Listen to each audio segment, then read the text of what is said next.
शुरू करते हैं सूर्य देव से। आज वैसे सूर्य देव निकले नहीं हैं, लेकिन हम सबसे पहले सुबह उठ के प्रणाम सूर्य देव को ही करते हैं कि हमारा दिन अच्छा जाए, हमारा दिन सही चले, इसके लिए हम आपको प्रणाम कर रहे हैं। तो सबसे पहले सूर्य से ही बात करते हैं जी। सूर्य हमारी जिंदगी में बहुत ही ज्यादा शुभ फल देते हैं। सूर्य ग्रह जो होते हैं वो हमें बल देते हैं। कई लोगों को वो कई प्रकार के गुस्सा भी दे देते हैं, लेकिन कठोरता या गुस्सा लाना कोई गलत बात नहीं है, सही ही बात होती है। कई बार सही जगह पे आ जाता है।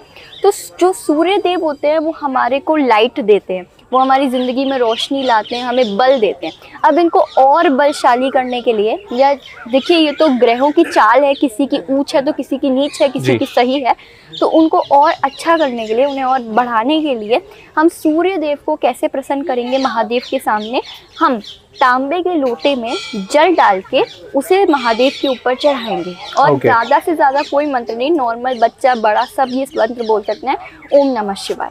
ओम नमः शिवाय जी। तो जब तक हमारा जल चढ़ रहा है तब तक हम ओम नमः शिवाय का उच्चारण कर सकते हैं जी। जी चलिए अब बढ़ते हैं दूसरे पे।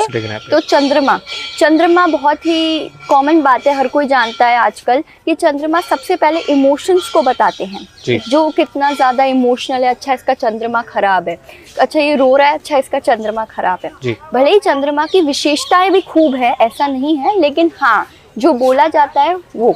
तो चंद्रमा को और बलशाली करने के लिए, और प्रसन्न करने के लिए, चंद्रमा को और अच्छा करने के लिए हम क्या उपाय कर सकते हैं। हम ये कर सकते हैं कि हम ना एक चांदी का पात्र ले लें, है ना, और चांदी के पात्र में हम दूध डाल के और उसमें थोड़ी ऊपर केसर मिला के हम शिव जी के ऊपर अर्पण करें। चाहे यहाँ करें, चाहे अपने घरों में करें, कहीं भी कर सकते हैं। ठीक है। अब बढ़ते हैं दूसरे ग्रह की तरफ। तो हम आते हैं मंगल की तरफ।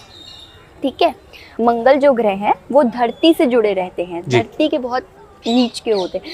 तो मंगल के लिए क्या है कि आपको ना अष्ट धातु जो होते हैं, अष्ट धातु से अभिषेक करवाना है। और काय से पात्र क्या होना चाहिए, स्टील का पात्र होना चाहिए, है ना। स्टील के पात्र में अष्ट धातु की चीजें डाल के, उसमें थोड़ा सा जल डाल के उससे अपन को अभिषेक करना है। ठीक है। अब आ जाइए बुध की तरफ। तो बुध तो आप सुनते हैं, समझ में ही आ रहा है कि बुध यानी बुद्धि, बुद्धि का विकार, बुद्धि की ग्रोथ, बुद्धि के रिलेटेड जो भी चीजें, क्योंकि हमारा ज्यादा से ज्यादा चीजें तो हमारी माइंड से चल रही है ना। माइंड ही हमें सही कर रहा है, माइंड ही हमें सारी चीजों का रास्ता दे रहा है। तो जो बुध ग्रह है, अगर आप उन्हें पसंद करना चाहते हैं, अगर हम उन्हें प्रसन्न करना चाहते हैं, तो हमें क्या करना है, हम नॉर्मल एक कोई सा भी पात्र ले लेंगे जो भी हमसे बन पाता है। ठीक है। और उसमें थोड़ा सा शहद और शहद के ऊपर दूध, ये मिलाकर उसमें उनको चढ़ा देना है। और ये सभी ग्रहों में सबसे जो नियमित मंत्र बोला जाएगा वो ओम नमः शिवाय बोला जाएगा। ठीक है।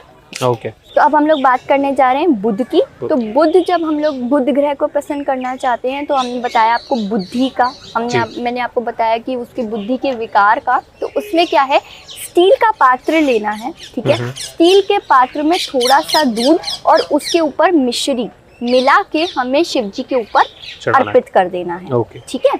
अब हम लोग आते हैं गुरु के बाद, हम लोग बुध के बाद हम लोग आते हैं गुरु पे।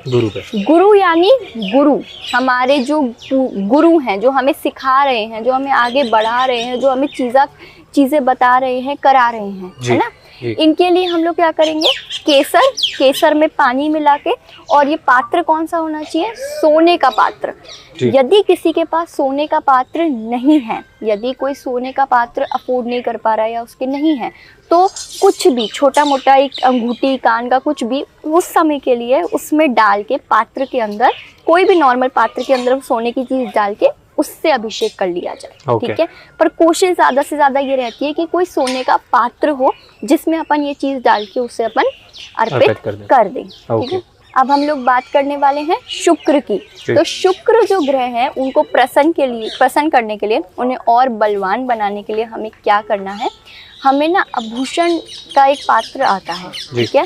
उस पात्र में उसको दही से भर लेना है। ठीक है। और दही से भर के सीधा दही को हमें महादेव के ऊपर अर्पित कर देना है। इसके बाद हमारा लास्ट जो आता है वो आता है शनि। अब शनि का तो आपको पता है कि लोग कहते हैं 7.5 चल रही है, साल है शनि का। हाँ, शनि का साल है, लोग शनि से डरते हैं कि हम शनि मंदिर में नहीं जाएंगे, हम शनिवार के दिन ये नहीं करेंगे, शनिवार के दिन ये हो जाता है। और आज भी शनिवार है जब हम बैठ के बात कर रहे हैं। तो इसके लिए हमें क्या करना है, हमें कोई सा भी पात्र ले सकते हैं, सोने का, चांदी का, नॉर्मल स्टील का, या फिर कैसा भी पात्र ले सकते हैं। इसमें एक और चीज़ है, आप ना नारियल के जो रस होता है उससे अभिषेक करना है। तो इसमें जो पात्र है वो नारियल को भी आप बना सकते हैं। जो नारियल है उसको पानी निकाल के वो पात्र नारियल भी बन सकता है। ठीक है, एक तो नारियल का करना है। साथ ही साथ में एक और चीज़ जो हम कर सकते हैं वो ये कर सकते हैं कि हम दूध में तिल डाल दें, है ना, और तिल डालने के बाद हम इसे महादेव के ऊपर अर्पित कर दें। क्योंकि शनि का साल होता है, शनि की चीज़ें थोड़ी ज़्यादा बलवान होती हैं, तो लोग दो चीज़ें कर सकेंगे तो बहुत अच्छा रहेगा। एक दिन नारियल के से कर लें, एक दिन हम लोग नॉर्मल दूध के ऊपर तिल डाल के कर लें। तो ये है हमारे 9 ग्रह के 9 उपाय, जो कि सावन के महीने में या हर सोमवार के दिन प्रतिदिन करना ही चाहिए। जी, परफेक्ट। और इन सारे उपाय से आपके सारे प्लैनेट्स आपको अच्छा परिणाम देने लगे, राइट? बिल्कुल देने लगे। परफेक्ट। जो नीच के हैं वो नीच के होके भी आपको उतने लेवल का कष्ट नहीं देंगे जो अभी दे रहे होंगे। महादेव वो चिंता हर लेंगे। राइट। हर हर महादेव। हर हर।